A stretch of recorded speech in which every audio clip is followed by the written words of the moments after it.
Hello everybody, my name is David Reed and you're watching From the Bench, and today doing a slightly different video today. So it'll be first I'm doing an analysis video, doing again for shows in England versus Iceland. As you can see, it's how we set the team out. People in red are the subs that came on, so Wilshere came on for Dyer, Sterling came off, and also Rooney came off. In the game, he had Dyer mainly dropped into midfield, and he became more of a defensive midfield, slightly moved inwards. He spent most of the game dropping in there, he did, and that's where he stayed. When you see the goals we conceded, or any passion play Iceland have, Dyer was moving into here, he was making the area a lot more compact, he was. But when you're on the other side, you had Ali, who was applying passes backwards, and also to defence, and also some forward passing, giving some heel one more created counter. He had a few shots in the game he did, and I think a couple of shots came from Ali who was getting into the box, he was at the time. On the other side you got Rooney, who just really played more. He dropped into spaces like here he did, and he dropped backwards, the same as Ali did. It wasn't very creative, wasn't it? We weren't creating much for the game, we weren't, but we could stay in compact, play more in the middle. As you can see, Iceland were let to have the space down here, they were.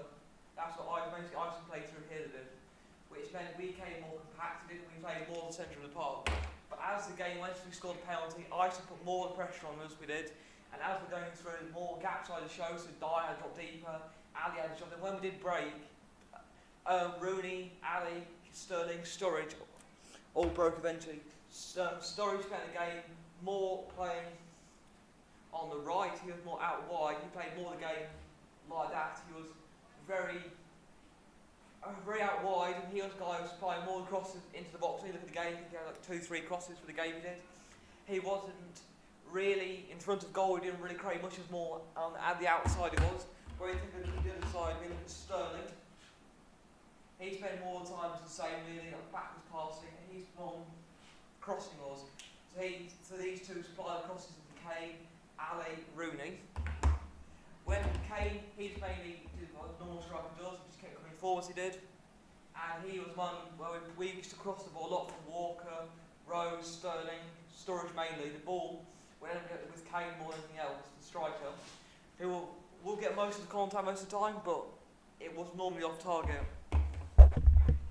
Throughout the game we had 4 shots on target inside the box, all the shots were, but we had 11 off target, 6 outside, 1 on the edge and 3 in the box. Mainly the touch match was just around here it was, so we was getting the ball out of our feet, so mainly Ali, Rooney, just getting the ball and shifting and moving it was. The subs that came on were Wilshere, Rashford and Vardy. As they went through the game, Wilshere just replaced, he replaced Dyer he did in the 45th minute, he did, but didn't really create much. He was dropping centre mid, he just dropped in there, so we had Ali, Dyer, Rooney, nothing changed there. Then Rashford and Vardy came on for Rooney and Stones, so really there was no lights, so there was nothing really major happening in the game, there wasn't. And as you saw for the game, we lost 2-1 in total. It wasn't just down to Joe Hart. Joe Hart did make, I think there was 1 or 2 good saves he did.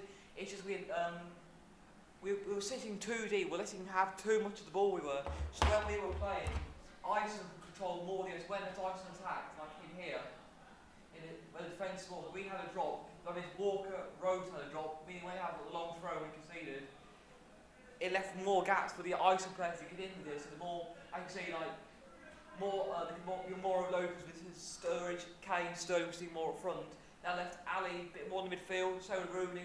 Rooney dropped a bit. And from the goal we can see he's the one who was marking the attacking player he was. But when you look at someone like Dyer, he was dropping, he just wasn't there for the second goal, first goal. He wasn't there in total. But as you can see, when you look at the unused subs again, Milner, Lallana, Klein, Forster, Henderson, Stones, Barkley, Bertrand, Heaton. If you look at the subs he should have used, he should have gone, you could say about anything really. Like Milner had a really good season, this is 2016 at the time, and he had a really good season he did. You could drop him into there, so I'd say Ali out of the mixture. He offers more versatility, he does, he's more creative, he does. But he takes someone like Lallana, who doesn't seem a bit better than Wilshere, but it's like for like really. When you look at Forster and Heaton, both of them didn't play in games in the tournament, but for me I think After this Russia game, we can see that last ahead with Danny Rose. Hart and the Wales game, Hart should have been replaced and it should have been forced in.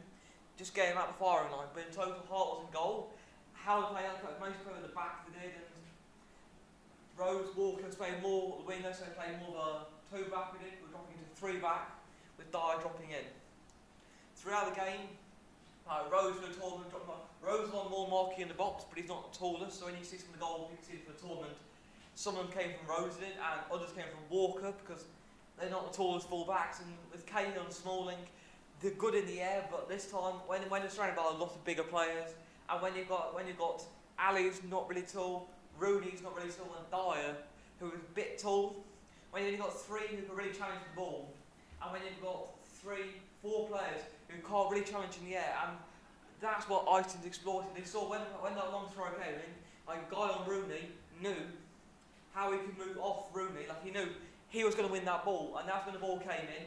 Nobody from England really reacted as like, they say that we're in a very rigid shape, and that's what cost us for the England match. When you look at Iceland, how they played, they had a good, I think they played the same squad all throughout, and when they played, they put more pressure on us, and they saw it from, they could out tactic us any day, they could, because when you've got players not creating much, and when you can see they're shooting, like they could get the ball in front, when they get a strong block on for us in the final third, we knew that Sturridge was too wide, so he wasn't affecting the game.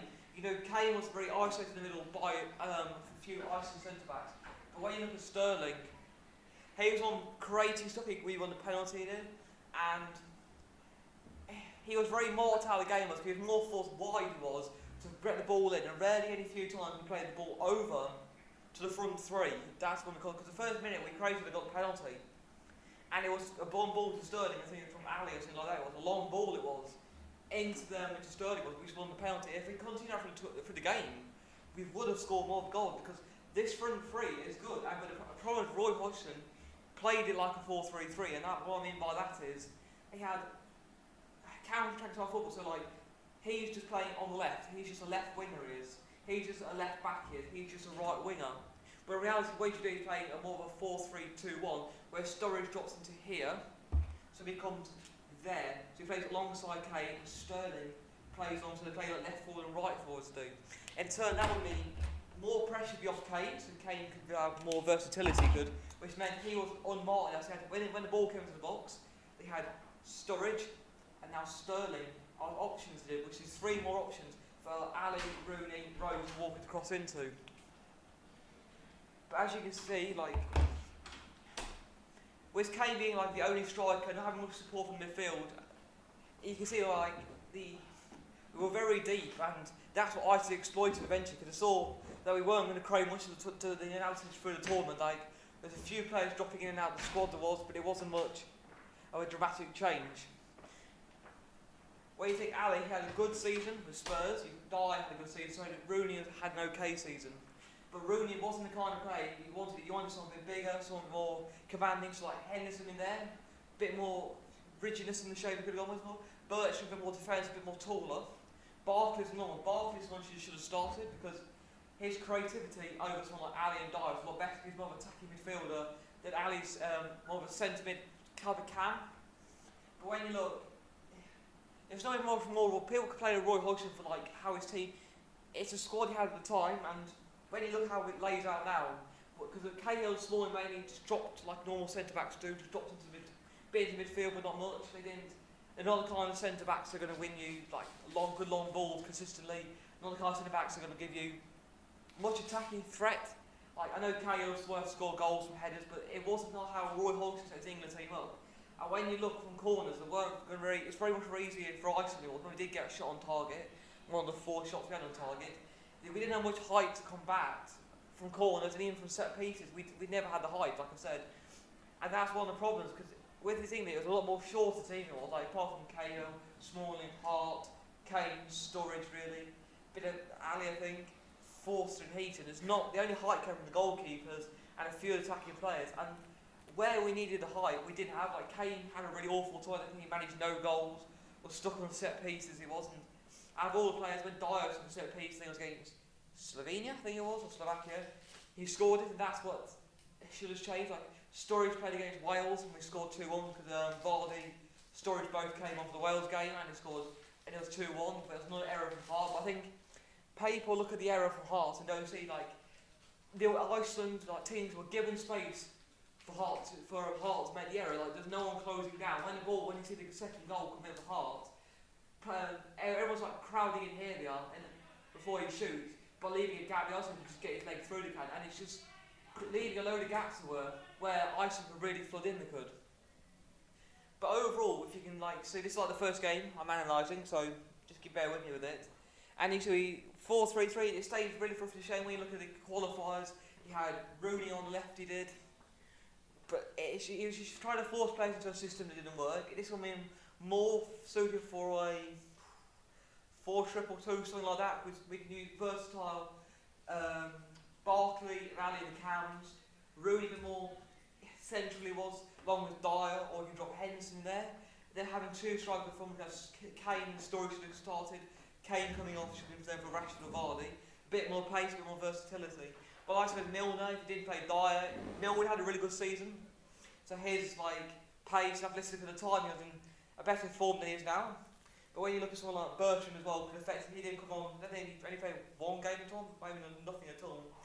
And I think he'd been more versatile than Rose, because Rose, when you look at the touch match, what England did, Rose just did that, the same with Walker. They were just supplying extra width, which wasn't needed, because we were trying to cross balls into a one-man striker, which wasn't working.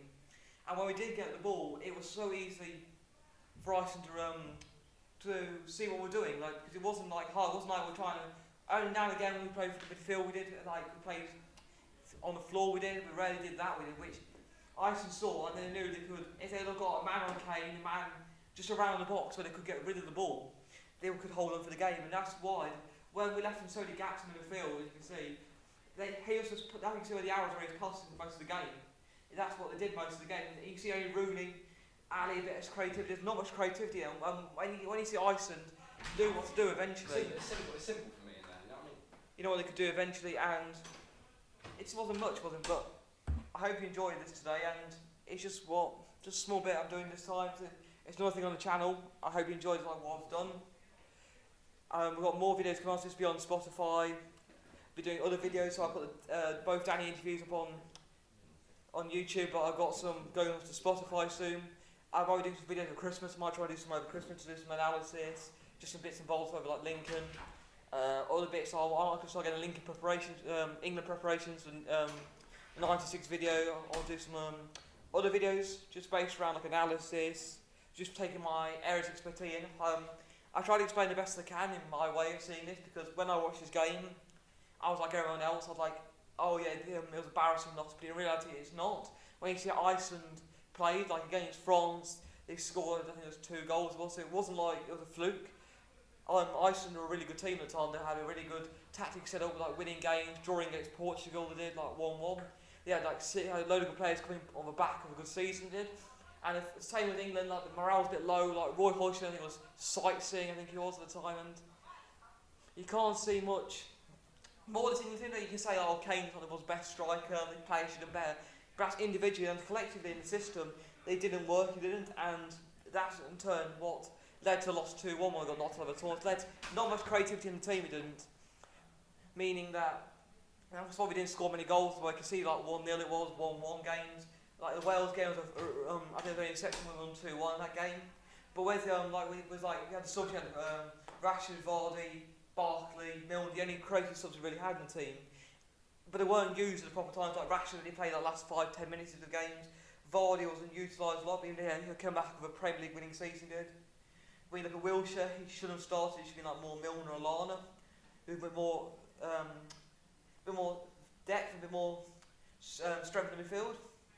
But that's what for today. I just thought to show you this with you. It's been just if you've got any questions, leave them down in the comments, and you've been watching.